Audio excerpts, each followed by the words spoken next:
ప్రభువైన యేసుక్రీస్తు నుండి కృపయు సమాధానం మనందరికి కలుగును గాక. ఆమేన్. దయచేసి కూర్చునండి.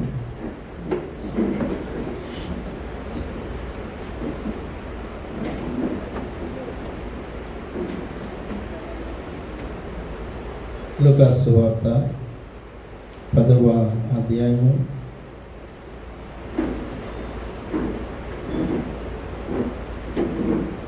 37వ వచనాన్ని చదువుకుందాం.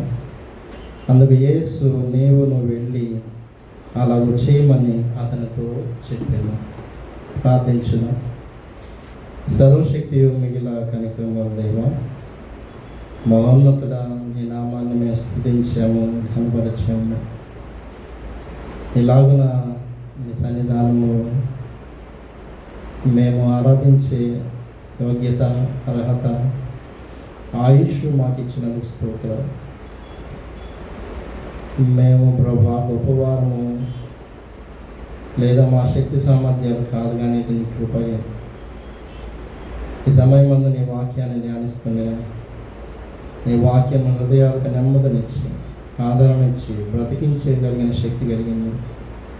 ప్రతి హృదయాన్ని వాక్యంతో దర్శించి ఆలోచింపచేయండి ప్రభా. మారు మనసు తగిన ఫలము ఫలించినట్లుగా మమ్మల్ని బలపరచండి. అలాగే ఆదరించి బలపరచమని యేసుక్రీస్తు నామములో వేడుకొని ప్రార్థిస్తున్నాము తండ్రి. ఆమేన్. క్రీస్తునందు ప్రియమైన వాళ్ళ, మన ప్రభువును రక్షకుడైన యేసుక్రీస్తు నామములో మీ అందరికీ శుభాభివందనాలు తెలియజేస్తూ ప్రేమతో వాక్యదానంలోకి ఆహ్వానిస్తున్నాను. చదవబడిన 2 లేఖనాలు మీరు విన్నారు. గలతీ పత్రిక 3వ అధ్యాయం 15 నుంచి 22 వచ్చిన వరకు, లూకా సువార్త 10వ అధ్యాయము 23 నుంచి 37 వచ్చిన వరకు. ఈ 2 లేఖనాలను బట్టి నీవును వెళ్ళి అలాగూ చేయము అనే అంశాన్ని ధ్యానం చేసుకున్నాం. నీవును వెళ్ళి అలాగూ చేయము. ఈ మాట 2 సార్లు కనబడుతుంది ఈ చదువుకున్న వాక్య భాగం. ఒకసారి 30వ వచనంలో, 28వ వచనంలో చదువుతాం. అందుకు ఆయన నీవు సరిగా ఉత్తరం ఇచ్చితివి, అలాగూ చెయ్యము. 37వ వచనంలో కూడా నీవును వెళ్ళి అలాగూ చెయ్యము. ప్రతిసారి మనకి ఈ సమరయుడు యొక్క కథ వింటున్నప్పుడు నిన్ను వలనే పొరుగు వారిని ప్రేమించము అనే మాట మనకి ఎక్కువ ధ్యానం చేస్తాము. అలాగే సమరయుడి గురించి, అతను చేసిన పని గురించి ధ్యానం చేస్తాము. లేవీయుడు యాజకుడిని ఎక్కువ విమర్శిస్తాము. ఇది మనకి ఎక్కువ ధ్యానాల్లో మనము చూస్తూ ఉంటాం. అయితే ఈ దినము కొంచెం భిన్నంగా ఈ దిన వాక్యాన్ని ధ్యానించడానికి మనం ప్రయత్నించాం. ఒక ధర్మశాస్త్రోపదేశకుడు యేసుక్రీస్తు వారి యొద్దకు వచ్చి, నిత్యరాజ్యానికి వారసు అవ్వటానికి నేనేమి చేయాలి అని ఒక ప్రశ్న అడుగుతున్నట్లుగా మనం చూస్తాం. నిత్యరాజ్యానికి వారసులు అవ్వటానికి వాస్తవంగా ఇతనికి అడగటానికి యేసుక్రీస్తు వారితో పని లేదు. యేసుక్రీస్తు వారు కాకుండా ఒకవేళ అలాంటి ప్రశ్న వస్తే నివృత్తి చేసుకోవటానికి వారి మతంలో శాస్త్రులు ఉన్నారు. శాస్త్రులను అడిగి నివృత్తి చేసుకోవచ్చు. రబ్బీలు ఉన్నారు, వారిని అడిగి నివృత్తి చేసుకోవచ్చు. లేదా ఇతను ధర్మశాస్త్రోపదేశకుడు కాబట్టి ఇతనికంటే అనుభవజ్ఞులను అడిగి ఇతడు నివృత్తి చేసుకోవచ్చు. కానీ ఇతను యేసుక్రీస్తు యొద్దకు వచ్చి ఈ ప్రశ్నలు అడగటంలో బహుశా ఇతను యేసుక్రీస్తు ప్రభువారిని పరీక్షించుటకైనను, లేదా తన నీతిని యేసుక్రీస్తు ప్రభువారి ఎదుట కనబరుచుకుంటకైనను, మరి ఏ ఇతర కారణంతో తన మనసులో అనేకమైన ఏ ఉద్దేశాలు ఉన్నాయి, ఆ ఉద్దేశాలతో ప్రభు యొద్దకు వచ్చి 2 ప్రశ్నలు అడిగాడు. ఒకటి, నిత్యరాజ్యానికి వారసుడు అవ్వాలంటే ఏం చేయాలని అడిగాడు. రెండోది, నా పొరుగు వాడేవాడు అనే ప్రశ్న అడిగాడు. ఈ 2 ప్రశ్నలకి ఒకటే సమాధానం యేసు ప్రభువారు చెప్పారు. 2 ప్రశ్నలకు ఒకటే సమాధానం, వెళ్ళి అలాగూ చేయము, వెళ్ళి అలాగూ చేయము. ప్రశ్నలు 2 ఉన్నాయి కానీ ఆన్సర్ ఒకటే ఉంది. దీన్ని మీరు గమనించాలని జ్ఞాపకం చేస్తున్నాను. యేసుక్రీస్తు ప్రభువారిని నా పొరుగువాడెవరు అనే ప్రశ్న అడిగినప్పుడు యేసుక్రీస్తు ప్రభువారు అతనికి ప్రత్యుత్తరం ఇచ్చాడు. ఆ ప్రత్యుత్తరంలో ఒక చక్కటి ఉపమానం జ్ఞాపకం చేశాడు. ఒకడు యెరూషలేము నుండి యెరికోకు దిగి వెళ్ళుచుండగా అనేటువంటి విషయాన్ని మాట్లాడారు. యెరూషలేము నుంచి యెరికోకు దరిదాపుగా 18 మైళ్ళ ప్రయాణం, దాదాపుగా 1300 నేల కిందకు ఉంటున్నట్లుగా. యెరూషలేము కొండ మీద ఉండేటువంటి పట్టణం కాబట్టి కొండ నుంచి కిందకి దిగిపోయేటువంటి యెరికో యొక్క దారిని మనము చదువుతాం, ఆ లేఖనాలను బట్టి అర్థం చేసుకుంటాం. యెరూషలేము ఆశీర్వాదకరమైన పట్టణం, యెరికో శాపగ్రస్తమైన పట్టణం. దానికి ఇతడు బహుశా యెరూషలేముకు వచ్చి తన పనిని ముగించుకొని, తన బహుశా వ్యాపారస్తుడైతే వ్యాపారాన్ని ముగించుకొని, ధనవంతుడైతే తన లావాదేవీలను చూసుకొని, ఏదో ఒక కారణాన్ని బట్టి బహుశా అతడు ఏ వ్యక్తి అయి ఉంటాడో తెలియదు కానీ అతని పనిని ముగించుకొని తన ప్రయాణం సాగిస్తున్నట్టు మనకి జ్ఞాపకం చేయబడింది. అయితే దీనిలో నుంచి ఎంతమంది అయితే ఇక్కడ ప్రభు వ్యక్తులను జ్ఞాపకం చేశాడో ఆ వ్యక్తులందరి గురించి నేను ధ్యానం చేయాలని జ్ఞాపకం మీకు తెలియజేస్తున్నాను.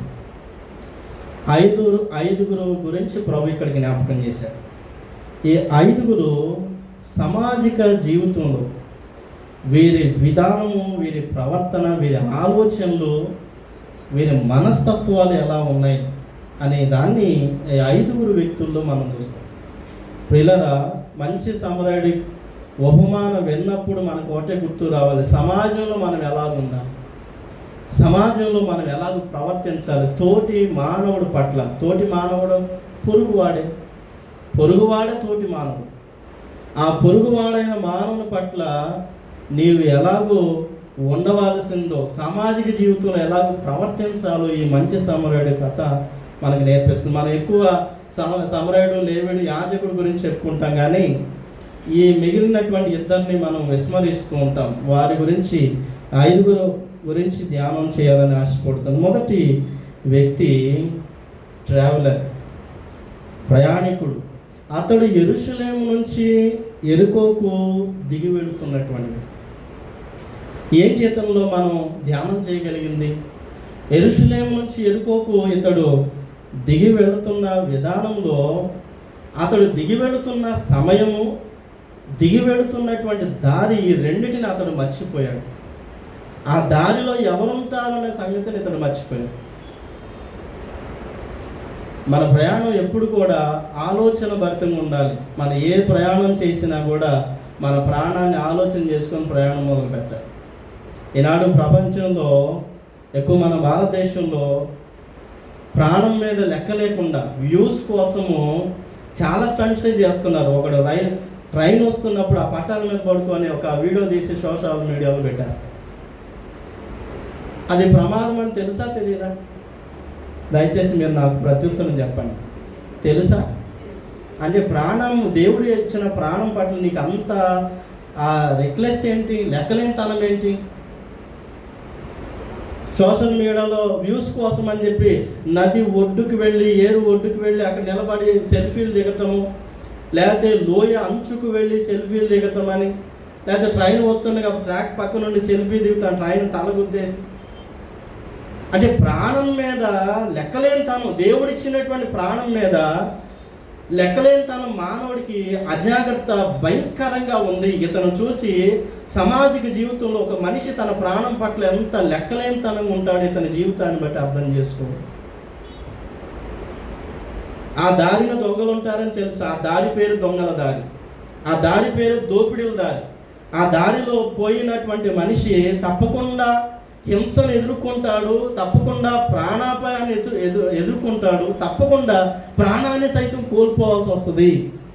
తన ప్రాణాన్ని లెక్క చేయకుండా ఎవడు నన్ను ఏం చేస్తాడు, నన్ను ఎవరు తాగుతారు, భవిష్యత్తుని ప్రయాణము దొంగలు ఉండినటువంటి టైం ఏదైతే ఉంటుందో, దోచుకోబడే టైం ఏదైతే ఉంటుందో ఆ సమయంలో ఇతడు ఆ దారిన ప్రయాణం చేశాడని పండితులు అంటారు.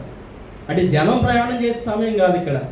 దొంగలు జనము ప్రయాణం చేసే సమయంలో దోచుకోరు కదా. ఏ సమయం దొంగలు మరి తమ యొక్క తమ యొక్క సమయాన్ని వినియోగించుకుంటారు, ఏ సమయంలో దొంగలు పని చేస్తారో బహుశా ఆ సమయాన్ని ఇతడు ప్రయాణాన్ని కూడగట్టుకున్నాడు. ఈ సమయంలో ఈ దారి గుండా ప్రయాణం చేయకూడదు, ఈ దారి గుండా దొంగలు ఉంటారని తన ప్రాణం మీద బాధ్యత లేనటువంటి ఒక లెక్కలేనితనం కలిగిన వ్యక్తి. దేవుని వాక్యం సెలవిచ్చిన ప్రసంగి గ్రంథంలో నీవు బుద్ధిహీనుడిగా తిరగవద్దు, ఎందుకంటే దేవుడు నీకు ప్రాణం ఇచ్చాడు, ఆ ప్రాణాన్ని జాగ్రత్తగా కాపాడుకోమని చెప్తుంది. అంతేకాకుండా దేవుని వాక్యం ఇంకేమంటుందంటే, ఇదిగో నువ్వు బుద్ధిహీనుడిగా తిరిగి నీ కాలానికి ముందుగా నీ వేళ మరణిస్తావు, నీ కాలానికి ముందుగా నీ వేళ ప్రాణాన్ని కోల్పోతావు, ఏం కాదులే నాకేం కాదు అనగా దేవుడిచ్చినటువంటి జీవం పట్ల సామాజిక జీవితంలో మనిషి తన ప్రాణం విషయంలో లెక్కలేనితనం ఏర్పడింది. నేడు ఇంకా ఎక్కువైంది. ఒకప్పుడు ఒక విధానం అయితే, ఇప్పుడైతే పిచ్చి పిచ్చి స్టంట్స్ చేస్తారు. ప్రాణం మీద ఒక లెక్కలేనితనం ఏర్పడింది. ఏం కాదు, స్టంట్ చేయొచ్చు, ఏం కాదు ఇలా నిలబడవచ్చు, ఏం కాదు ఇలా ఒడ్డుకు పోవచ్చు, ఇవి ఏం కాదు సముద్రంలో ఇలా చేయొచ్చు.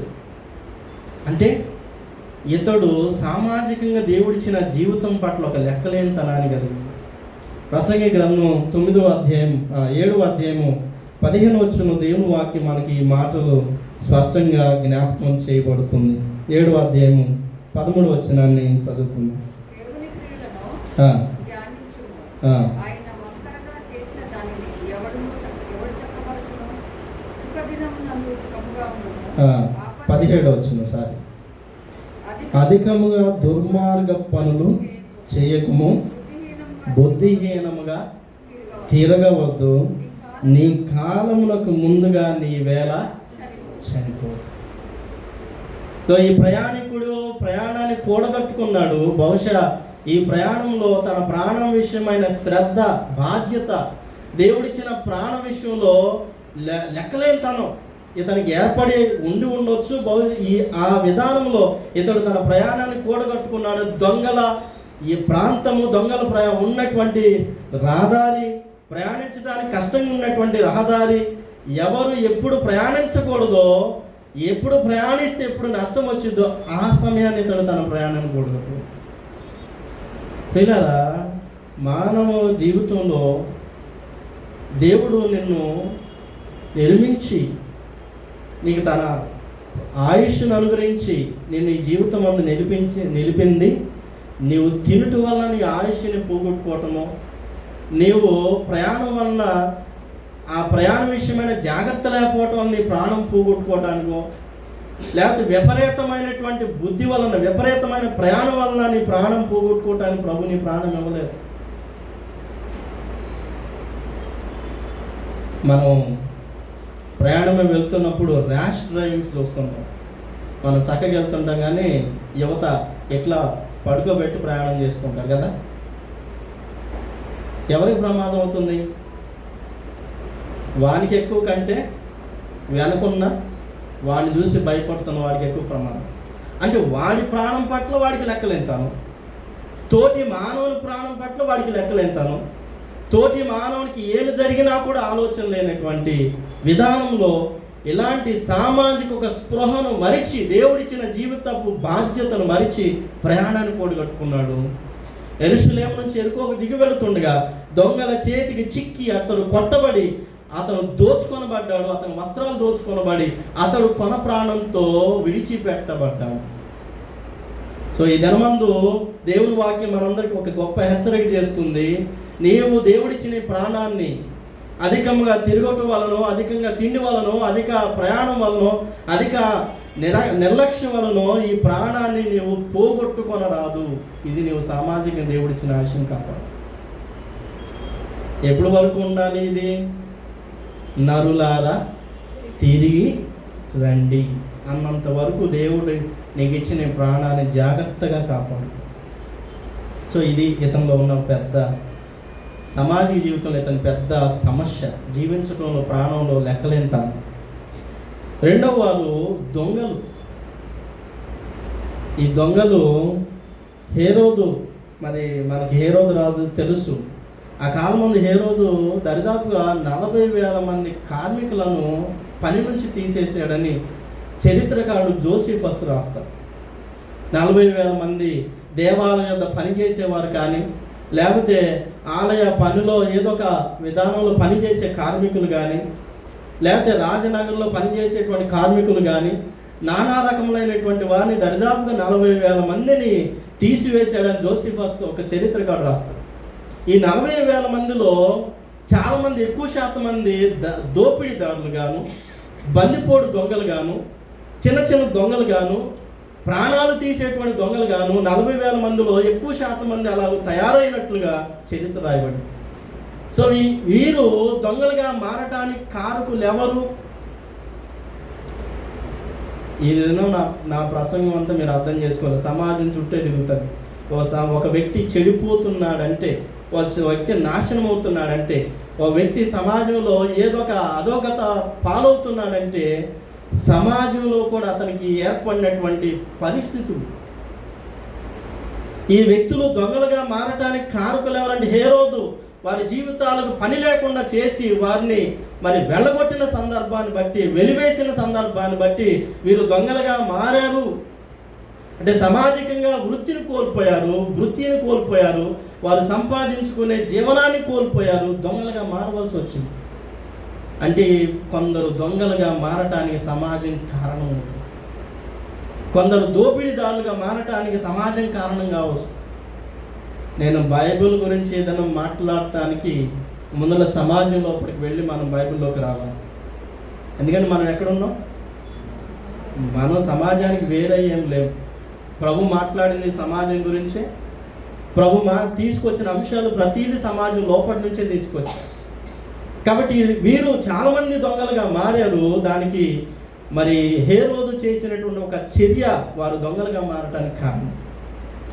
ఎంత దొంగలుగా మారారంటే ఒక వ్యక్తి ప్రాణాన్ని తీసేంతవరకు, ఒక వ్యక్తిని దోచుకోవటం కాదు, ఆ వ్యక్తి ప్రాణాన్ని సైతం తీవేయగలిగిన నరహంతకులుగా మారేంత స్థితికి వారి జీవితాలు మార్చింది. అందుకే ఏంటి పాస్టర్ గారు వీరిని సమర్థిస్తున్నారంటే సమర్థించుట లేదు. ప్రసంగి గ్రంథం వీరి గురించి మాట్లాడింది 9వ అధ్యాయము. నీవు చేయుటకు నీకు వచ్చినటువంటి పనిని శక్తి వంచన లేకుండా ఏ పనినైనా చేయమని దేవుని వాక్యము ప్రసంగి గ్రంథంలో జ్ఞాపకం చేస్తున్నట్లు మనం చూస్తాం. 9వ అధ్యాయము 10వ వచనాన్ని ఒకసారి జ్ఞాపకం చేసుకుందాం. చేయుటకు నీ చేతికి వచ్చిన ఏ పనినైనా నీ శక్తి లోపము లేకుండా చెయ్యము. దేవుడు శక్తినిచ్చాడు. హేరోదు తీసివేస్తే ఇంకో చోట చేరవచ్చు, హేరోదు ఊరు నుంచి వెళ్ళగొడితే ఇంకొక ఊర్లో బ్రతకవచ్చు. చేయుటకు దేవుడు శక్తిని, ఉపాయాన్ని, ఆలోచన దేవుడు చాలా ఇచ్చి ఉంచాడు. కానీ చాలామంది సమాజంలో ఒక చిన్న కారణం చేత భిక్షకులుగా, చిన్న కారణం చేత దోపిడీదారులుగా, చిన్న కారణం చేత దొంగలుగా, చిన్న కారణం చేత ఏ పని చేయనటువంటి సోమరులుగా మిగిలిపోతారు. చిన్న కారణం. సామాజికంగా ఉండిన ఒక అంశాన్ని తీసుకొని దోపిడిగా, దొంగలుగా, నరహంతకులుగా, లేకపోతే బందిపోట్లుగా మారుతున్న పరిస్థితులు నేడైతే భిక్షగాలు మన భారతదేశంలో ఎక్కువయ్యాయి. ఎవరు నిజంగా ఆ స్థితి కలిగిన వారు అర్థం కావట్లేదు. అర్థమవుతుంది మనకి? తెలియదు. ఒక ఆమె బిడ్డనెత్తుకొచ్చిద్ది. ఆమె నిజంగా భర్తను కోల్పోయి, లేకపోతే భర్త ఇంటి నుంచి తోసివేసి దిక్కులేని స్థితిలో బిడ్డను ఎత్తుకొని వచ్చిందా, లేకపోతే బిడ్డను ఎక్కడైనా దొంగతనం చేసి ఎత్తుకొచ్చింది తెలియదు.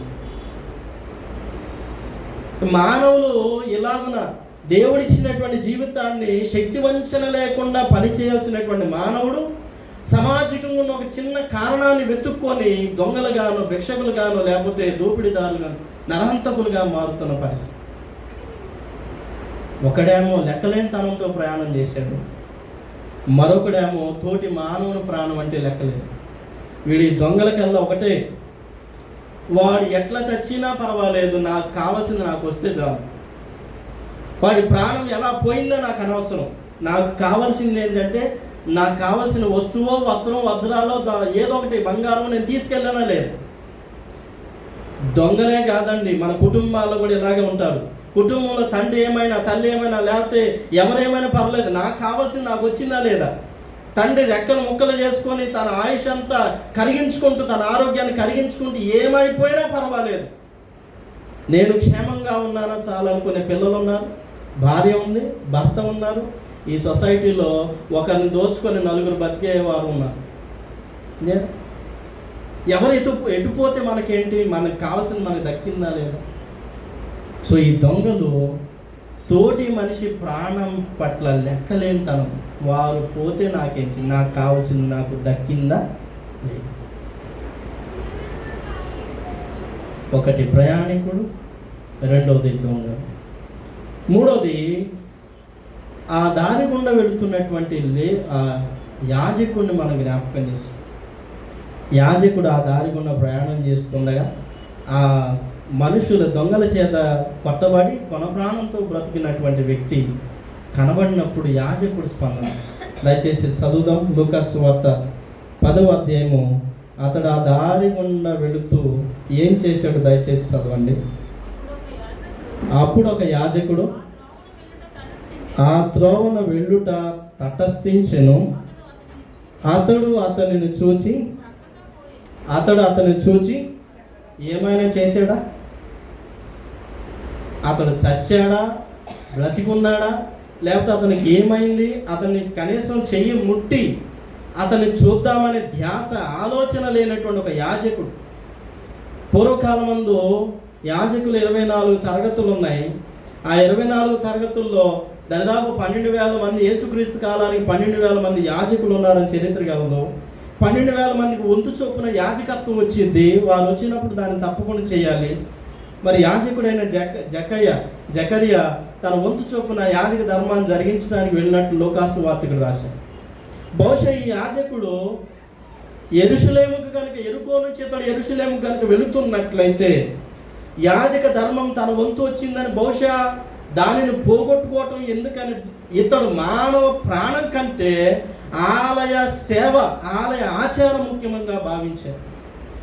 మానవ ప్రాణం కంటే ఆలయంలో తాను వంతును జరిగించడానికి ఇతని యొక్క సిద్ధపాటును మనం చూస్తాం. ఎంతమంది ఉన్నారని చెప్పానని దయచేసి చెప్పండి. యాజకులు ఎంతమంది ఉన్నారు యేసుక్రీస్తు కాలంలో? నువ్వు చేయకపోతే ఇంకెవరు చేయరా?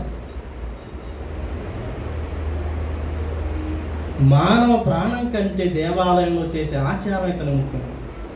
బహుశా ఆ శవం, అతడు చనిపోయి ఉంటే శవాన్ని ముడితే 7 రోజుల వరకు అతడు ఏమి కూడా మరి దేవాలయ పరిచర్య కానీ ఏమి చేయటానికి వీల్లేదు కాబట్టి అపవిత్రుడైపోతాడు. కాబట్టి అతను ముట్టుకోకూడదు. లేదా అతని బ్రతికుంటే అతను రక్తంతో ముట్టుకొని ఉంటే రక్తము ముట్టుకున్నటువంటి వాడు అపవిత్రుడు అవుతాడు. శవాన్ని ముట్టుకుని అపవిత్రుడు అవుతాడు. ఒకని ప్రాణంలో నుంచి, అతని దేహంలో నుంచి వచ్చిన రక్తం ముట్టుకుని అపవిత్రుడు అవుతాడు. కాబట్టి ఇతను ముట్టుకోకూడదు. దేవుని ఆలయ పరిచర్య, దేవుని ఆలయ సేవ, దేవుని ఆలయం తన వంతు గొప్పగా, మానవ ప్రాణం కంటే గొప్పగా భావించాల్సిన స్థితి వచ్చిందని యాజకుని చూసి మనం జ్ఞాపకం చేసుకుందాం. ప్రియులారా, యేసుప్రభు వారి బోధ అంతా జ్ఞాపకం చేసుకుందాం. ఆయన బోధలో ఒక సందర్భంలో తెలియజేసిన మాట, నీ సహోదరునికి నీకు విరోధమేమైనా కలదని నీవు పెంచితే నీవు మొదట బలిపీఠానికి సమీపించిన ఆ స్థితిని విడిచిపెట్టి వెళ్ళి, ఇక్కడ అది ముగించుకోమంటున్నాడా? దయచేసి చెప్పండి. ఇక్కడ ముగించుకొని ఇది అయిన తర్వాత నీ సహోదరుడితో వెళ్ళి సమాధానం పడమని చెప్పాడా? నీవు నీ బలిపీఠం యొద్ద నీ అర్పణ విడిచిపెట్టి నువ్వు వెళ్ళి మొదటిగా ప్రభు దేనికి ప్రాముఖ్యత ఇస్తాడు? నీ తోటి మానవుతో సమాధాన పడి, తోటి మానవుని ప్రాణాన్ని ఉద్ధరించి, తోటి మానవుని అపాయములు వాణిని చెయ్యి పట్టి లేవనెత్తి వాణిని కాపాడమనిగా చెప్పింది. దేవాలయ పరిచర్య, దేవాలయ సేవ, దేవాలయ ఆచారం, ధర్మశాస్త్ర ఆచారం అతనికి ముఖ్యమైపోయి తన స్వార్థం కోసం ఒక మానవ ప్రాణాన్ని విడిచిపెట్టి వెళ్ళాడు. పండితులు అంటారు, సహాయం చేయగలిగిన అవకాశం వచ్చింది, అవకాశాన్ని యాజకుడు చేజార్చుకున్నాడు. కొందరు సహాయం చేయటానికి ఎదురు చూస్తుంటే మరికొందరు ఎక్కువ శాతం సహాయాన్ని చేతులారా చేజార్చుకొని దేవుడిచ్చిన అవకాశాన్ని పోగొట్టుకున్నటువంటి వారు చాలామంది ఉన్నారు. నిజమే, దేవుడు నీకు ఈ దినం సహాయం చేసే అవకాశం ఇచ్చిండొచ్చు.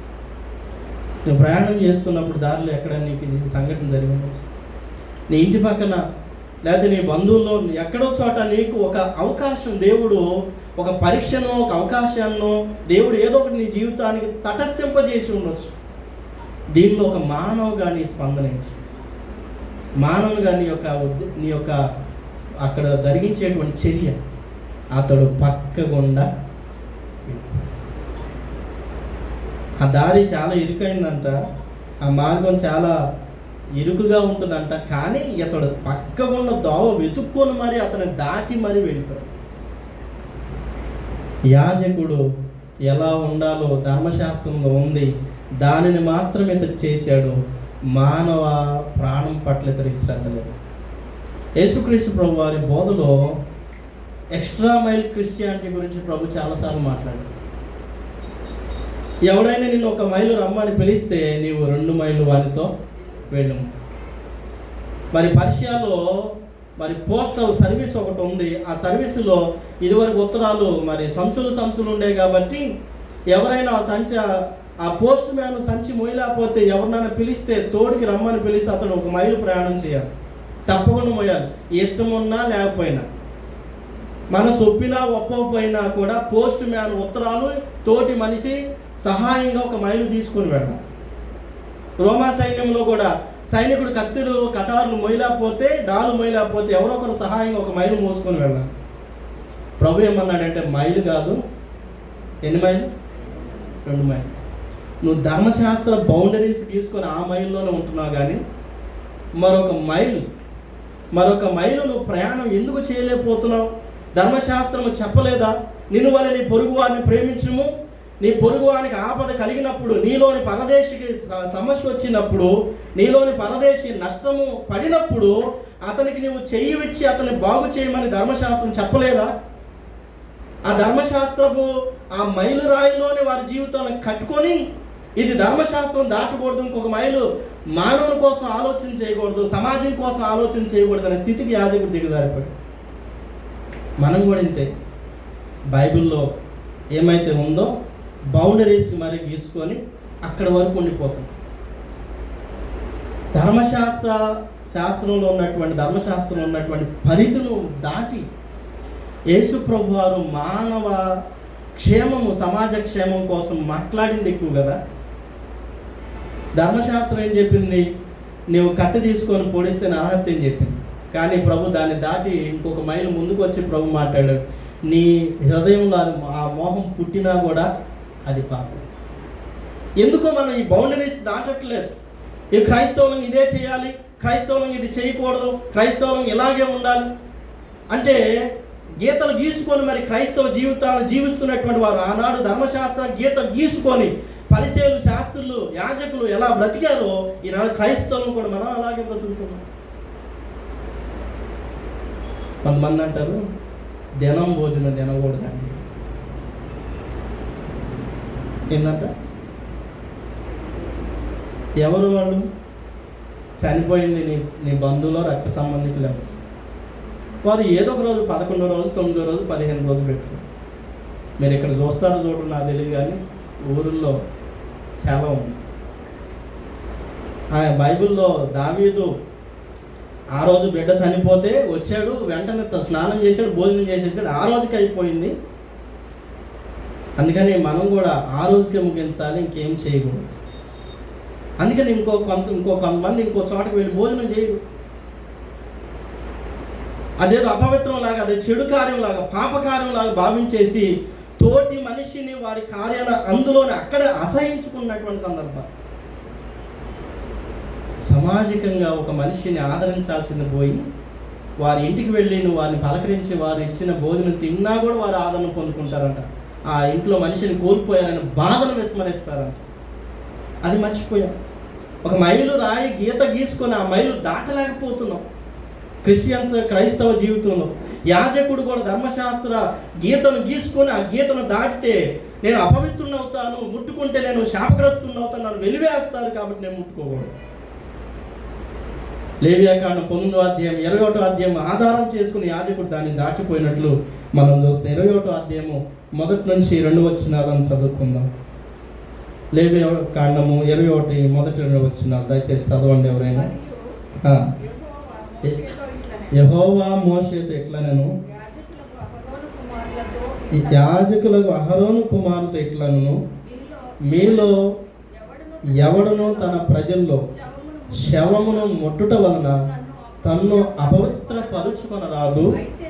అయితే తనకు సమీప రక్త సంబంధులు అనగా తన తల్లి, తన తండ్రి కుమారుడు, కుమార్తె, సహోదరుడు, సమీపంగా ఉన్న శుద్ధ సహోదరియకు అవివాహిత కన్యకను వీరి యొక్క శవమును ముట్టి తన్ను అపవిత్రపరచుకోవచ్చు. అంటే తన కుటుంబంలో వారిని ముట్టుకొని అపవిత్రమైన పర్వాలేదు అంటే దీనిని మనం తప్పు పట్టలేదు. వారు తీసుకున్నటువంటి అర్థము చాలా తప్పుగా ఉంది.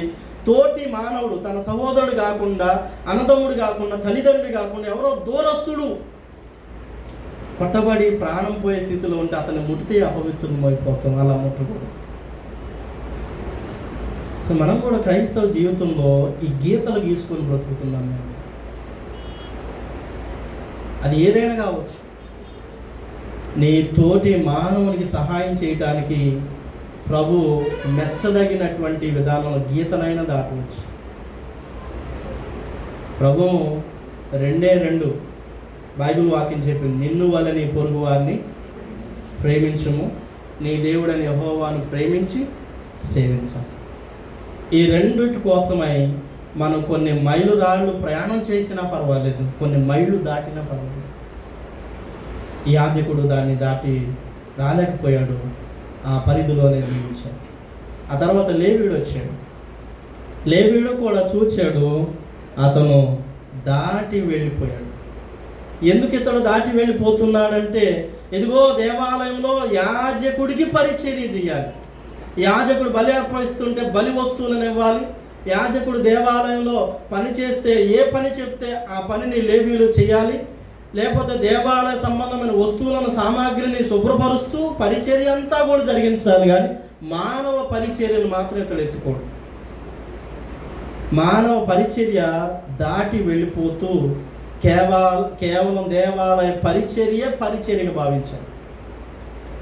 అందుకని మనకి మదర్ తెరెసా గారు చాలా చక్కటి మాట కదా, ఆమెనే చెప్పింది మానవ సేవ, ఆమెనే చెప్పింది. దయచేసి నన్ను కరెక్ట్ చేయండి.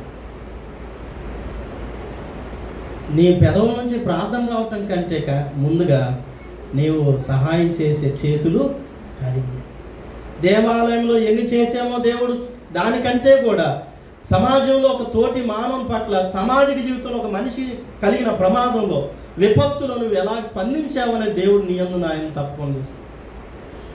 యెషయా గ్రంథం 58వ అధ్యాయంలో అంతా కూడా అదే కనబడుతుంది. ఉపవాసం ఉంటే నీవెందుకు చూడవు, మా ఉపవాసం వైపు నీ కనులు ఎందుకు చూడట్లేదు, నీ చెవులు ఎందుకు పని చేయట్లేదు, మా ఉపవాసం నీకు నచ్చట్లేదని అడుగుతుంటే ప్రభు ఉపవాసం చేయొద్దని చెప్పలేదు, కానీ ఉపవాసం చేయమని చెప్పాడు. కానీ ఆ ఉపవాసం తోటి మానవునికి ఉపయోగపడట్లేదు. ఎవడైనా కాడి మోకులు కట్టుంటే ఆ మోకులు కట్టిన వారి కట్లను విప్పదీయాలి. నీ బంధువు ఎవరైనా పడితే వాడిని లేపాలి. ఎవరికైనా నీకు వివాదం ఉంటే ఆ వివాదాన్ని పోయి తీర్చుకోవాలి. ఇది కదా ఉపవాసం. యెషయా గ్రంథం 58వ అధ్యాయంలో దేవుడు జ్ఞాపకం చేస్తున్న మాటలను ఒకసారి చదువుకుందాం. 58వ అధ్యాయము 5వ వచనం, సరే 6 నుంచి చదువుదాం. దుర్మార్గులు కట్టిన కట్లను విప్పుటయు, కాడిమాను మోకులు తీయుటయు, బాధింపబడిన వారిని విడిపించుటయు, ప్రతి కాడిని విరగొట్టుటయు నేను ఏర్పరచుకున్న. మన ఉపవాసం ఎలా ఉంటుంది? దేవాలయంలోకి వచ్చి మనం ఆహారం మానుకొని, లేకపోతే ఇంటి దగ్గర ఆహారం మానుకొని ప్రార్థన చేసి, నిజమే ఆ ఉపవాసం మంచిదే. కానీ దాంతోపాటు నీ విశ్వాసము, నీ ఉపవాసము, నీ జీవితము కాడిమాను మోకులు తీయుటయు, దుర్మార్గులు కొట్టబడితే, ఎవరైతే కొడితే దుర్మార్గులు కొట్టారో ఆ కొట్టబడిన వారికి చేయూతిచ్చి లేపేటట్టు. ఇది కదా దేవుడు మన జీవితం ఆశిస్తుంది. కానీ ఈ లేవీయుడు దాటి వెళ్ళిపోయాడు. ఏ పరిచర్య కోసం అండి? ఏ పరిచర్య? దేవాలయ పరిచర్య. మరి మానవ పరిచర్య ఎవరు చేయాలి? అయ్యో, దేవుడు ఎట్లా కట్ట సహాయం చేస్తాడు, అంతేనా? దేవుడు ఇతను ఎట్లా ఆదుకుంటాడులే, ఎవరొకరు వచ్చి ఆదుకుంటారు, నేనుగా ముట్టకూడదు, నేను అపవిత్రుడైపోతా, ఒకవేళ రక్తాన్ని కనుక ముడితే నన్ను ఇక్కడి నుంచి వెలివేస్తారు. సంఖ్యాకాండం 5వ అధ్యాయము 2వ వచనం అయితే స్పష్టంగా గుర్తు వచ్చింది. ఆ వచనం గుర్తు తెచ్చుకున్నాడు, ఈ రక్తం కలిగిన మనిషిని ముట్టుకుంటే నన్ను ఈ పాళెంలో నుంచి వెలివేస్తారు. సంఖ్యాకాండం 5వ అధ్యాయం 2వ వచనాన్ని చదువుకుందాం.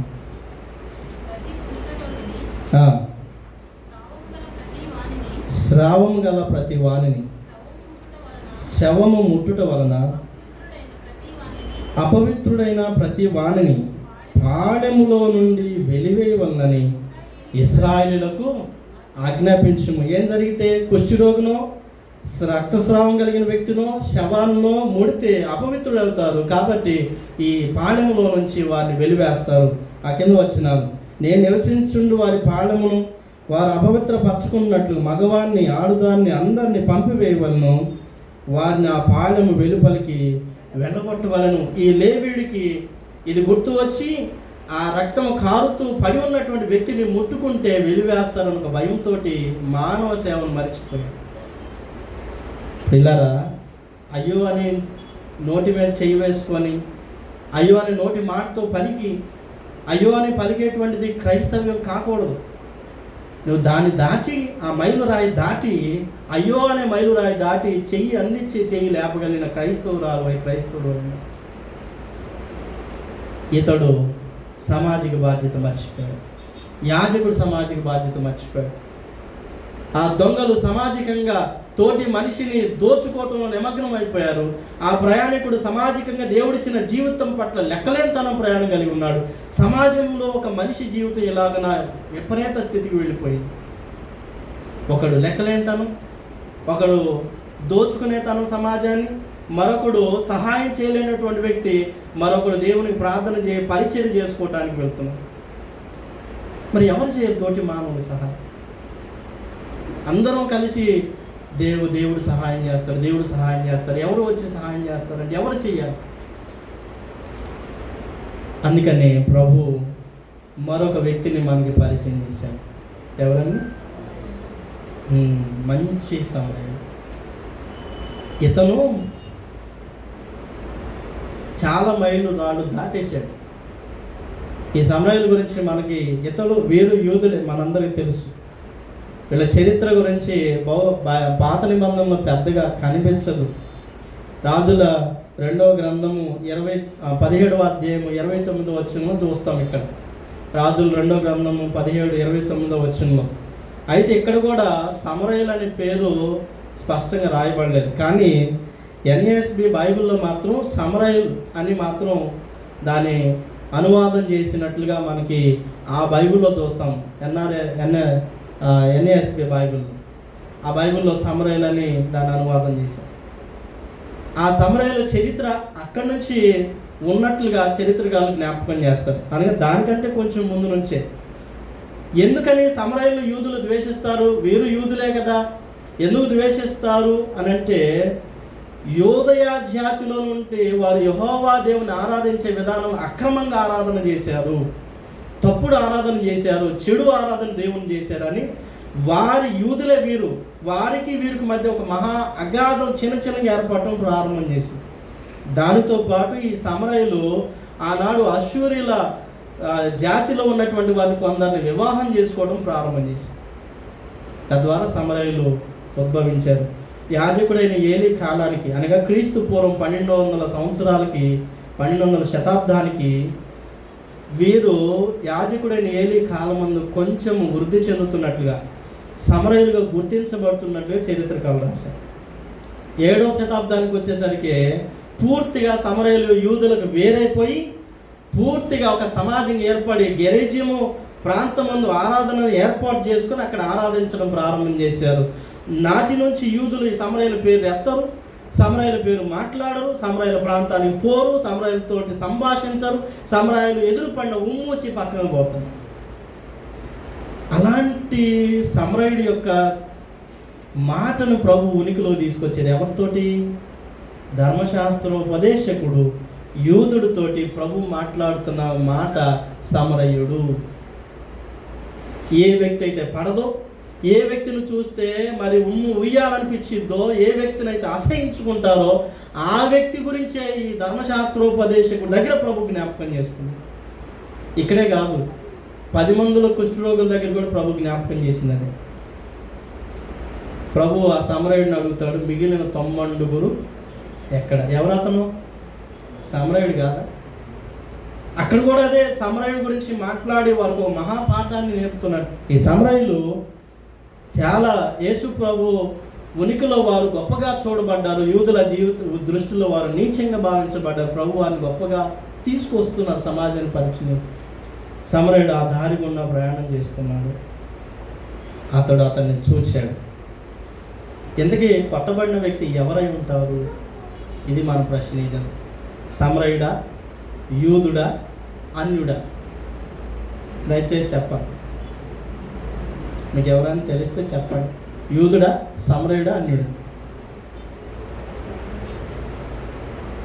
ప్రభు ఒకడు ఆ దారి గుండా వెళ్ళుచున్నాడు అని రాశాడు, చెప్పాడు.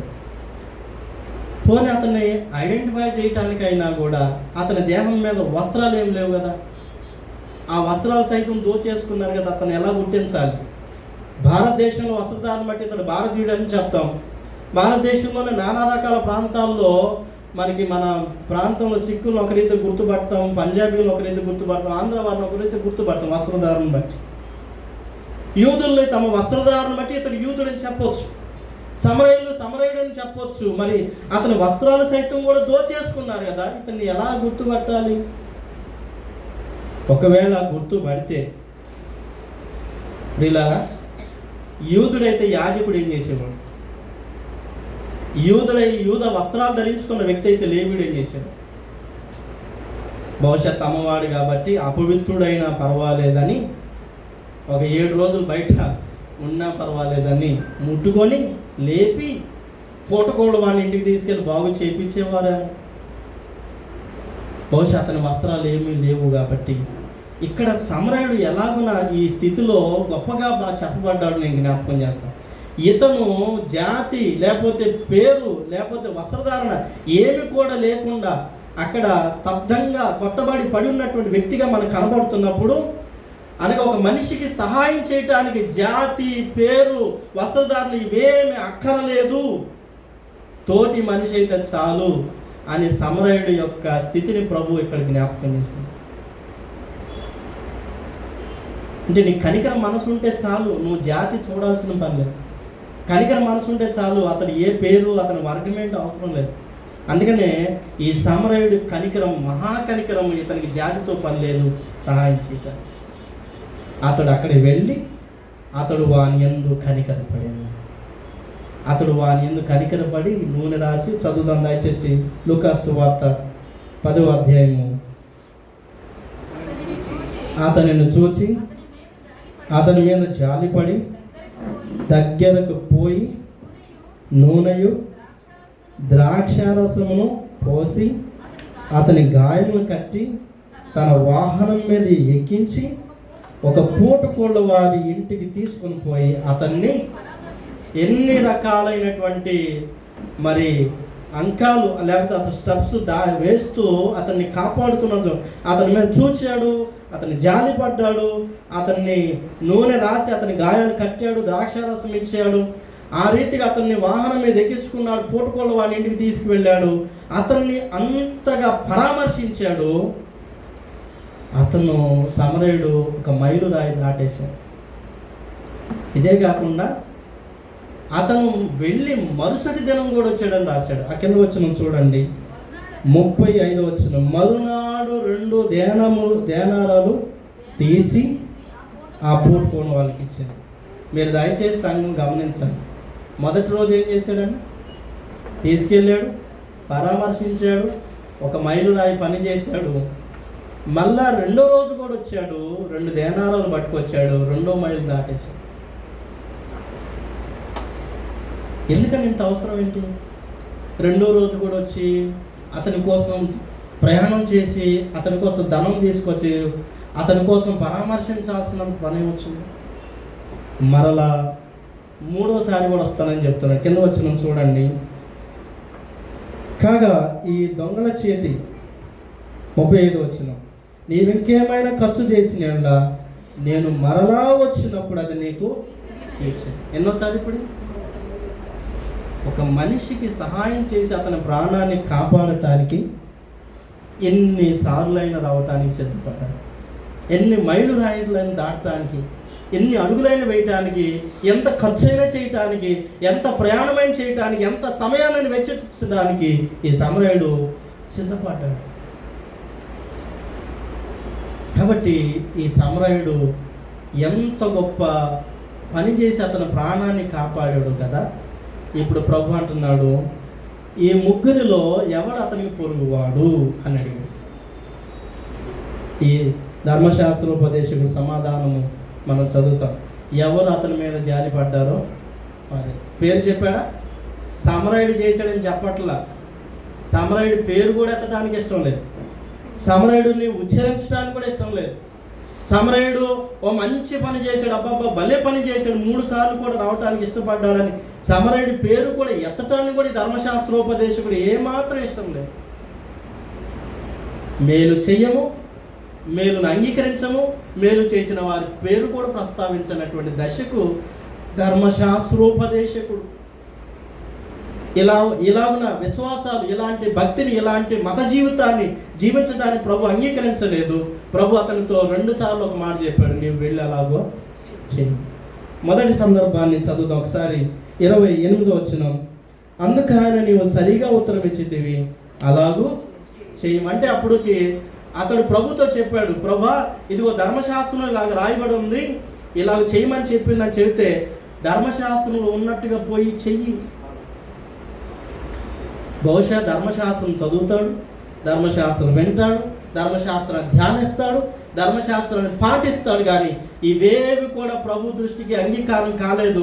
ప్రభు అన్నాడు, పోయి ముందు ధర్మశాస్త్రాన్ని పాటించు అంటే ఎంతకాలం పాటించింది ఏంటి? దయచేసి చెప్పాలి, ఎంతకాలం పాటించింది ఏంటి? ఏమండి? ధర్మశాస్త్రం కాదా? ఎంతకాలం మనం పాటిస్తుంది బైబిల్ కాదా? ఎంతకాలం మనం అనుసరిస్తుంది బైబిల్ వాక్యాలు కాదా? ఎంతకాలం అతడు ధర్మశాస్త్రాన్ని చదివి నవ్వులు పుక్కిడి పెట్టి నలుగురికి బోధించి అంతగానో చేసినప్పుడు దానిని కూడా ప్రభు కొట్టివేస్తూ పోయి ధర్మశాస్త్రాన్ని పాటించంటాడేంటి? బహుశా రేపుడు ప్రభు తీర్పులో మనం ఉంటే, నువ్వు బైబిల్ అంతా కూడా ఏ మొత్తం ఇసుమంతా కూడా పాటించలేదు ప్రభు మనల్ని అంటే మన పరిస్థితి ఏంటి? అన్నీ పాటిస్తున్నాం అనుకుంటాం, అన్నీ చేస్తున్నాం అనుకుంటాం, కానీ అన్నీ చేసే దాంట్లో తోటి మనిషిని, పొరుగు వాడిని నువ్వు ఎక్కడో చోట మిస్ చేస్తావు. ఎక్కడో చోట తోటి మనిషిని విస్మరిస్తున్నాం, ఎక్కడో చోట తోటి మనిషిని మనం పోగొట్టుకుంటున్నాం. తోటి మనిషి ప్రాణాన్ని, ఆరోగ్యాన్ని, తోటి మనిషిని అవమానిస్తూ, నిందిస్తూ, ఏదో సందర్భంలో తోటి మనిషికి కీడేస్తున్నామేమో. ఒక పక్క ధర్మశాస్త్రాన్ని పూర్తిగా విస్మరించాడని ప్రభు అతన్ని అది చేయమని చెప్పాడు. రెండవది 37వ వచనం చదువుదాం. అందుకు యేసు నీవు వెళ్ళి, ఇప్పుడు రెండవది విస్మరించాడు. ఏంటిది అది? నిన్ను వలె నీ పొరుగు వారిని. మొదటిది ఏంటిది? నీ దేవుడని యెహోవాను ప్రేమించి సేవించమని ధర్మశాస్త్రం చెప్పిందంతా కూడా అతడు విస్మరించాడు. ప్రభు అలాగ చేయమని చెప్పాడు. రెండోది, నిన్ను వల్ల నీ పొరుగు వారిని ప్రేమించమని అతడు విస్మరించినప్పుడు ప్రభు దానిని జ్ఞాపకం చేస్తున్నాడు. పోయి నీవు అలాగ చేయము. ఎన్నోసార్లు చదివేసాము, అలాగ చేయమని చదివాము. ఎన్నోసార్లు సమరయుడు ఉపమానాన్ని చదువుకున్నాము, కానీ అలాగూ చేయమని అంశం ఏంటి ప్రభు మనకు జ్ఞాపకం చేస్తుంది అంటే, అలాగూ చేయమంటే నీవు నీ సరిహద్దులను, నీ పరిమితులను, నీవు ఎంచుకున్నటువంటి విధానాన్ని మార్చుకొని తోటి మానవుని సహాయం చేయడానికి ఎంత సమయమైనా, ఎంత ధనమైనా, ఎంత పరిస్థితులైనా నువ్వు అతని కోసం వెచ్చించాలి. యేసుక్రీస్తు ప్రభువారు ఈ లోకానికి వచ్చి ఆయన ఏ స్థితిని ఎంచుకున్నాడండి? దాసుడుగా పుట్టి, ఆ మనుషుని పోలికగా పుట్టి దాసుని స్వరూపం ఎంచుకొని తన్ను తానే ఎక్కడి నుంచి వచ్చాడు ఆయన? ఎన్ని మైళ్ళు రాయలు దాటేశాడు ఆయన మన కోసం, మనం ప్రేమించి. ఎన్ని పరిస్థితులను, మానవ జీవితాల్లో ఉన్నటువంటి పరిస్థితులన్నిటి కూడా, రక్తమాంసాల్లో ఉన్న పరిస్థితులన్నీ కూడా తన జీవితాన్ని తీసుకున్నాడు. ఈ పిల్లలు రక్తమాంసాలు కలిగినటువంటి వారు, ఆ రక్తమాంసాలు ఉన్నటువంటి శ్రమలు, దుఃఖాలు, వ్యాధులు, బాధలు సమస్తం ఆయన ఎరిగిన వాడై, కన్నిటిని దుఃఖాన్ని ఎరిగిన వాడే వాటన్నిటిని ధరించుకొని మానవుడిగా దిగివచ్చి దాసుని స్థితిని ఎంచుకున్నాడు కదా. ఆయన పరలోక భాగ్యమును విడిచిపెట్టి మన నిమిత్తం ఆయన దరిద్రుడు ఆయనని కొరింథీ పత్రికలో పౌలు రాశాడు. ఎందుకని మనం గీతలు గీసుకొని క్రైస్తవ జీవితాన్ని జీవిస్తున్నాం? దయచేసి ఈ మధ్యాహ్న సమయం మన జీవితం ఒకసారి పరిశీలన చేసుకుంటాం.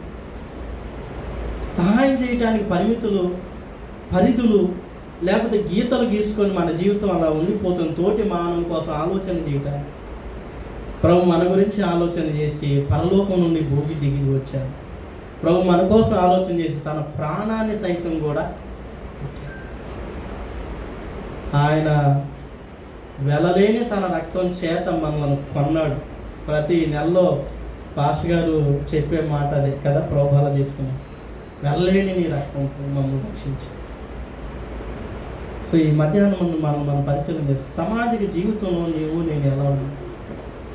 కేవలం బైబిల్ చదివి, దేవాలయ ఆచారాలు ఆచరించి, అర్పణ అర్పించి, దేవుని ఆలయంలో స్తుతులు చెల్లించి, ప్రార్థనలు వచించి, యాచనలు లేకపోతే నానా రకాలైన ఉపవాసములు చేసి, దేవుని ఆలయంలో ఇదే దేవుడు మెచ్చుకున్నది, దేవుడు అంగీకరించేదని అనుకుంటున్నామేమో. ప్రభు దీని పరిధిని దాటి బయటకు వెళ్ళము. ఈ పరిధిని దాటి తోటి మానవుని కోసం ఆలోచన చేయాలి. మనము ఎక్స్ట్రా మైల్ క్రిస్టియానిటీ చాలా అవసరం. దానిలోకి మనం ప్రయాణించగలిగితే, ఎందుకంటే ప్రభువు మన కోసం ఎన్నో దాటి రాగలిగాడు. మనం మంచి వారమైనందుకు కాదు, మనం మంచి పనులు చేసినందుకు కాదు. అందుకని నేను మొదట ఆ ప్రయాణికుడి యొక్క స్థితిని చెప్పాను. అతను మంచివాడై ఉన్న సమరయుడు సహాయం చేశాడా? దయచేసి ముగిచేసి చెప్పాడు. అతను మంచివాడైనందుకు చేశాడా? అతడు ఏ జాతి వాడైతే చేశాడు? వస్త్రాలు లేవు, అతడు ఒకటే జాతి, మానవ జాతి వస్త్రాలు లేదు. మానవుడిగా పరిపూర్ణంగా స్పష్టంగా మానవుడిగా తేటతెల్లంగా కనపడ్డాడు. మానవుడిగా కనపడిన విధానమే తోటి మానవుడిగా పొరుగువానికి మనం సహాయం చేయటం ప్రభు మనకి నేర్పిస్తుంది. ఈ సామాజిక పరిస్థితులను అవగతం చేసుకోకపోతే, సామాజిక స్థితిలోకి మనం వెళ్ళకపోతే, అనగా సమాజపు సమస్యల్లో మనం నిలబడకపోతే, తోటి మానవుని క్షేమార్థమై మనం పని చేయకపోతే, ఈ దేవాలయ 4 గోడల మధ్య చేసిన సేవ, పరిచర్య, ప్రార్థన, యాచన, ఉపవాసాలు ప్రభు దృష్టికి అంగీకారం కాకపోయి ఉండొచ్చు. మరలా తిరిగి ప్రభు మనల్ని అలాగ పోయి చెయ్యనొచ్చు. కానీ ఇదేనా మనం పరిశీలన చేసుకొని ఈ పరిధుల్లోనే ఉండి దాటలేకపోతున్నామేమో పరిశీలన చేసుకొని మన మనసును సరి చేసుకుందాం. పొరుగు వారికి ప్రేమించి సహాయం చేసేవారు ఉందాం. అటు కృపా ప్రభు మనందరికీ దయచేయను గాక. ఆమేన్. సమస్త జ్ఞానం ఇచ్చిన దేవుని సమాధానం యేసుక్రీస్తు వలన మీ హృదయములకు తలంపులకు కావలుండును గాక. ఆమేన్.